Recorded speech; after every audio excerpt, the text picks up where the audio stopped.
Assalamualaikum warahmatullahi wabarakatuh.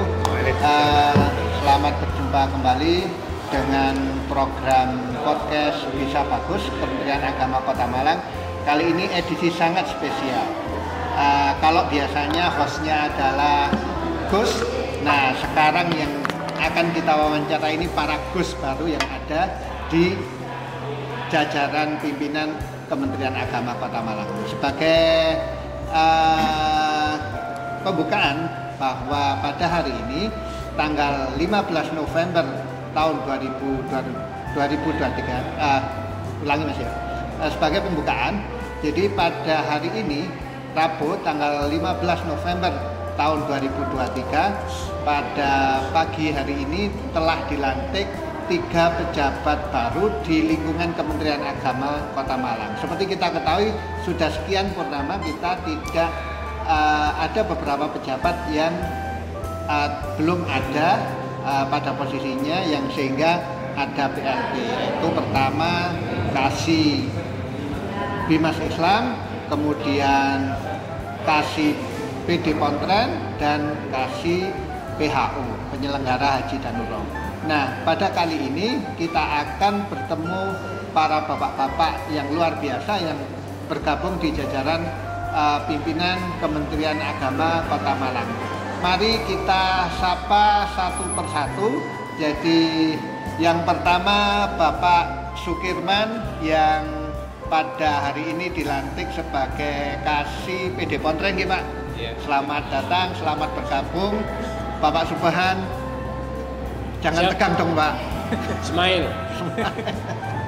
Yang beliau pada kesempatan tadi pagi hari ini dilantik oleh Kepala Kantor sebagai Kasih PHU, penyelenggara haji dan umroh.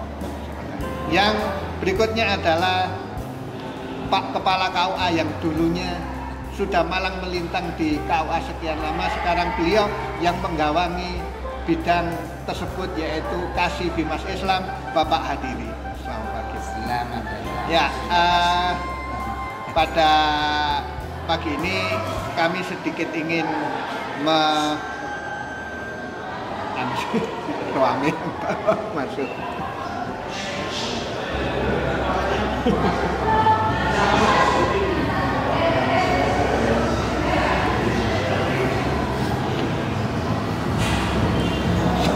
Ya, pada pagi ini kita akan sedikit berbincang-bincang dengan tim baru di jajaran Kementerian Agama Kota Malang yang akan memperkuat kita. Baik, akan kita langsung ke Bapak Hadiri dulu yang Pak, nanti kalau lihat ke sana. Ya, yang pertama kita akan ke Bapak Hadiri. Pak Hadiri, selamat bergabung sekali lagi di jajaran pimpinan Kemenak Kota Malang. Dan seperti yang disampaikan oleh Gus Kepala tadi, bahwa kita akan menyongsong ZI, kemudian diminta untuk para jajaran pimpinan segera merapat dan untuk mensukseskan itu. Mungkin Pak Hadiri ada hal-hal yang perlu disampaikan atau yang ingin dilakukan ketika bergabung di dalam tim pimpinan Kementerian Agama Kota Malang. Terima kasih. Sebenarnya kita semua ASN Kementerian Agama Kota Malang, saya yakin telah berkomitmen bersama untuk mencapai ZI atau WBK dan kemudian barangkali nanti WBBM di lingkungan Kementerian Agama Kota Malang. Tentunya apa yang telah kita laksanakan dan baik sebelumnya kita lanjutkan dan mudah-mudahan menjadi lebih baik, dan yang masih kurang bersama-sama kita berkolaborasi untuk saling membantu menyempurnakan sesuatu yang masih belum baik itu. Terus terang di Bimas Islam, karena membawahi kantor urusan agama yang ada di Kota Malang, yang notabene sebagai etalase dari Kementerian Agama, karena kita langsung berhubungan dengan masyarakat, hal ini cukup berat sebenarnya. Akan tetapi dengan komitmen bersama, mau bersih bersama, mau beribadah bersama, insya Allah sesuatu yang sulit akan menjadi mudah jika dilaksanakan bersama-sama. Tentunya kita mulai dari sisi administratif, kita benahi bersama-sama, terus kemudian kompetensi penghulu pegawai yang ada di kantor urusan agama juga kita tingkatkan kompetensinya, dan insya Allah nanti formasi terbaik akan dicapai. Begitu, terima kasih. Ya. Berikutnya ke Bapak Subhan yang selama ini beliau banyak berkecimpung di dunia pendidikan, Pak Subhan ya. Ya, dan betul. terakhir sebagai Kepala MTSN 7 Kabupaten Malang di Kecamatan Tumpang.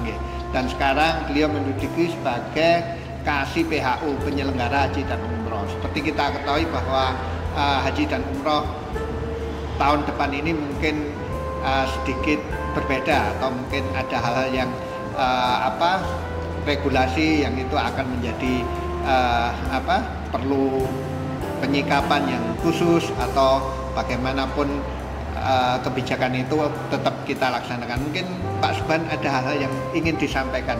Ya, sama dengan Pak Hadiri tadi itu, intinya kan kita berkomitmen untuk memberikan pelayanan maksimal, pelayanan terbaik kepada masyarakat. Terutama ini kan menyangkut kepentingan hajat hidup orang banyak. Haji, umroh itu sangat sensitif. Ada perubahan-perubahan yang berkaitan dengan penyelenggaraan haji ini harus kita kedepankan untuk memberikan pelayanan yang terbaik kepada masyarakat, termasuk juga memberikan informasi-informasi terkait dengan perubahan-perubahan kebijakan dari pemerintah. Karena calon jamaah haji kita itu kan tingkat pendidikan tidak sama, ya kan? Kepedulian mungkin juga tidak sama, kemampuan digitalnya juga tidak sama, karena apalagi sekarang itu kan hampir semuanya itu berbasis digital. Makanya kita menjadi tantangan bagi kita untuk bisa memberikan layanan terbaik, membantu masyarakat, terutama masyarakat Kota Malang, untuk bisa secara aman, nyaman, terbimbing dalam melaksanakan ibadah haji. Iya. Terima kasih. Jadi sebagai gambaran, Bapak Subhan ini sudah pernah jadi petugas, Pak? Belum. Oh, belum, Pak. COVID, nggak jadi COVID. Ya, beliau ini sebenarnya sudah pernah lulus tes ya, Pak? Lulus tes petugas 2 kali. Lulus 2 kali. Tapi ada pandemi, akhirnya ditunda. Mudah-mudahan tahun depan bisa berangkat ya, Pak? Amin ya Allah. Amin. Kalau Pak Hadiri sudah ya tahun 2018 ya, Pak? Iya. Bapak cari Gusti Allah nih. Baik, berikutnya ke Bapak Kasih PD Pontren, Pak Sukirman. Mungkin ada hal yang ingin disampaikan terkait mungkin kan di Malang ini program PD Pontren, apalagi sekarang ada Pospeda ya, Pak? Ini langsung switch habis ini. Monggo, Pak. Ya, terima kasih. Terkait dengan tugas baru kami, nampaknya ini kan sebelumnya saya juga di dunia pendidikan, dan ini adalah masuk dalam pendidikan Islam ya, pendis. Karena pendis itu ada 3, maka salah satunya dari yang kami bidangi ini adalah pendis yang baru. Yang sebelumnya saya di sekolah pendidikan PAIS, pendidikan agama Islam. Nah, ini saya sekarang di pendidikan diniyah dan pondok pesantren. Saya kira yang paling urgen saat ini adalah penataan terkait dengan pendidikan diniyah dan pondok pesantren, terutama di pendidikan diniyahnya ya. Karena selama ini yang tersentuh itu nampaknya bukan di diniyahnya, tapi mungkin hanya di pesantrennya. Nah, karena itu mungkin program saya kalau dibilang program yang mendesak itu nggih penataan terkait dengan pendidikan diniyahnya. tentu tidak meninggalkan pesantren karena sangat banyak sekali juga pesantren-pesantren di Kota Malang ini juga butuh perhatian terhadap kita selaku pengelola dari lembaga tersebut. Untuk itu ya mohon dukungan. Saya juga orang yang paling baru termasuk dan staf baru di Kemenak Kota Malang ini, saya juga belum paham betul dengan regulasi dan kebijakan yang ada di pendidikan dini dan pondok pesantren. Karena itu, karena di sini kepalanya adalah Gus yang dulu juga pernah jadi kasih PD Pontren, kami ingin menimba yang lebih banyak lagi juga kepada mantan-mantan kasih PD Pontren, termasuk Pak Haji Chandra juga mungkin nanti juga kami akan minta untuk pertimbangan-pertimbangan dan langkah yang terbaik untuk mengembangkan yang ada di PD Pontren tersebut. Iya. Demikian. Oke, baik. Jadi itu beberapa hal yang disampaikan oleh para kasih baru kita. Itu mungkin ada satu hal untuk yang jadi penutup. Jadi di akhir tahun ini kita akan tetap berjuang untuk submit ZI yang sudah dua kali atau tiga kali kita ini masih belum berhasil. Mungkin ada hal yang ingin disampaikan agar program ZI ini, meskipun yang dikatakan Gus itu bahwa ZI kita harus dohiron wa batinan, tapi tetap status ZI itu sebagai pengakuan dari otoritas, dalam hal ini Kementerian Pendayaan Aparatur Negara, itu perlu kita raih. Mungkin dari bapak-bapak ini bisa memberikan gambaran seperti apa agar kita tetap bersemangat dan mudah-mudahan tahun depan kita raih itu. Monggo Pak Didi. Terkait ZI, saya rasa kita telah 2 kali berjuang dan mungkin yang akan menjadi titik tekan seperti yang sering disampaikan oleh Bapak Kepala kita, Gus Sabton, ZI substansi, jadi substansial, secara substansi. Jadi jangan kita ikut ZI seperti kucing diraupi, itu sering bilang begitu. Artinya bagaimana kita nanti bisa menumbuh kembangkan ZI itu di dalam diri kita masing-masing.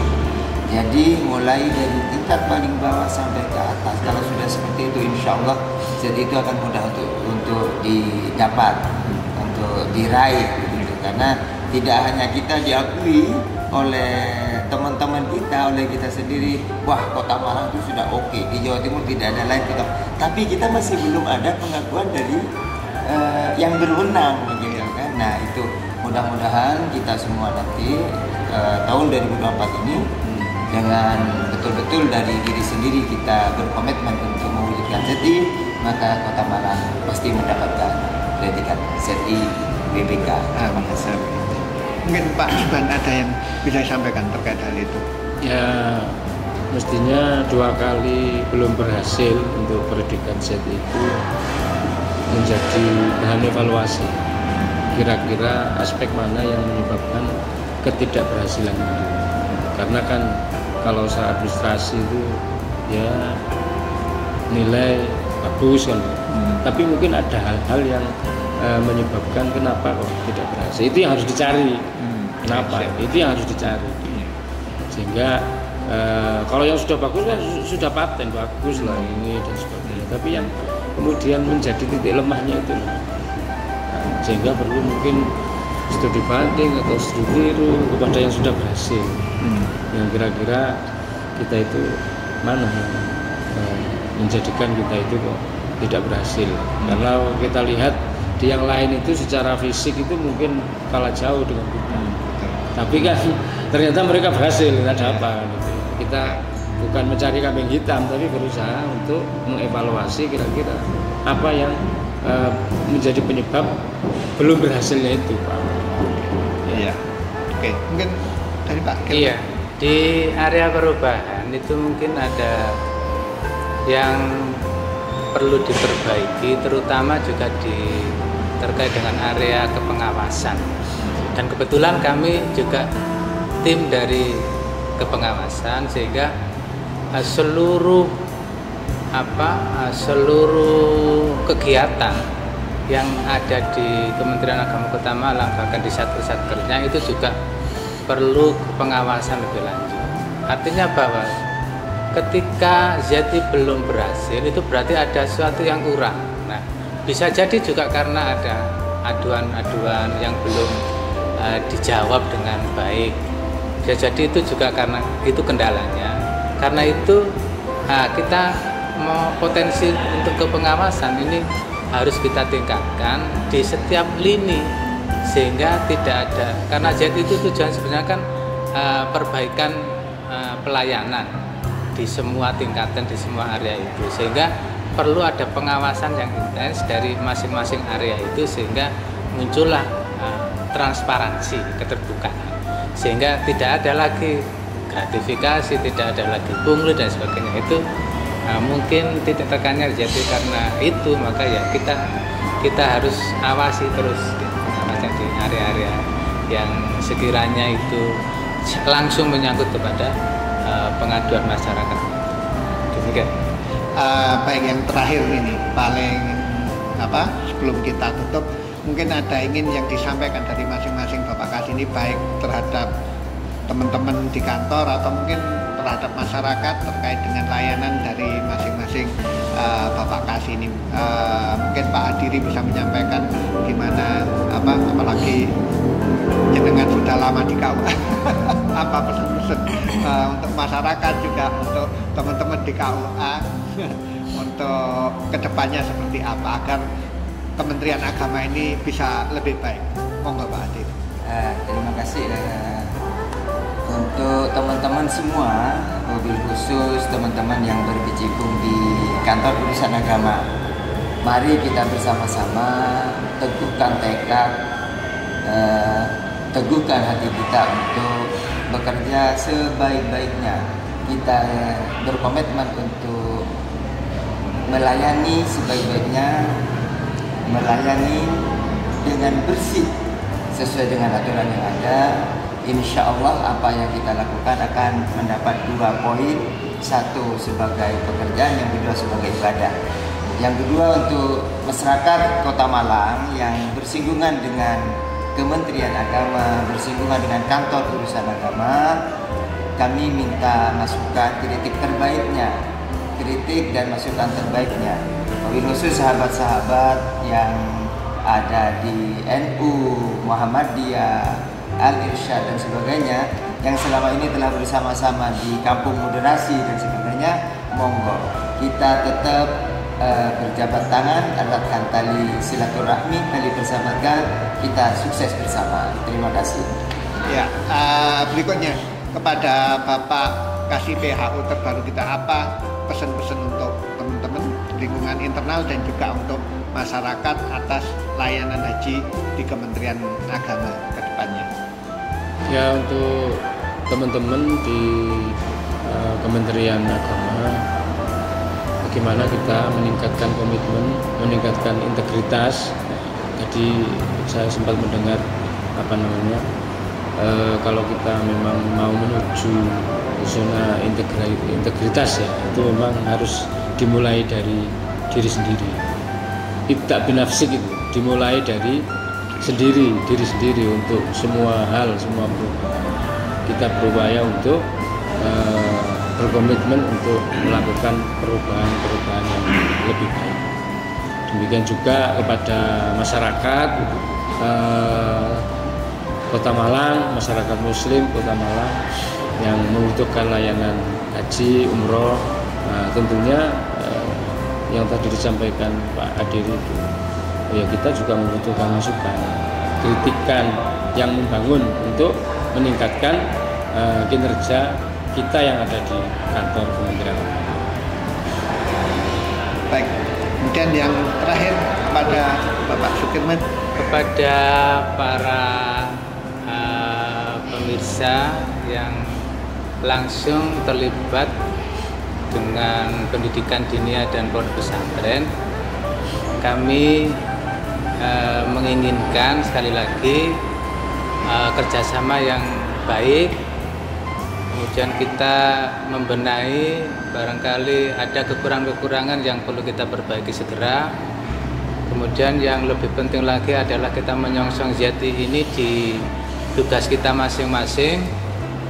Bila di PD Pontren ini ada sesuatu yang perlu kita tunjukkan, mungkin ada inovasi-inovasi baru, kami juga belum begitu mendalami terkait dengan tugas kami yang baru ini. Kami akan segera untuk berkoordinasi dengan tim-tim kami nanti di staf-staf PD Pontren, dan kepada para para pendiri atau di ketua-ketua yayasan, pendiri pondok pesantren ini, para kiai, para ustadz dan sebagainya, juga kami mohon masukannya untuk perbaikan kita bersama, dan mudah-mudahan kita maju bersama-sama dengan bisa meraih jati dengan sempurna. Terima kasih. Baik, terima kasih kepada Bapak Adiri, Bapak Subhan, Bapak Sukirman atas sesi yang singkat ini. Mudah-mudahan di sesi berikutnya kita akan bisa berbincang terhadap masing-masing kursi dari para Bapak Kasih yang baru ini, baik di Bimas Islam, PHU ataupun di PD Pontren. Saya sebagai pemandu acara pada kali ini, saya ucapkan terima kasih telah sudah menyimak ini. Assalamualaikum warahmatullahi wabarakatuh. Waalaikumsalam. 1, 2, 3. Salam integritas. Salam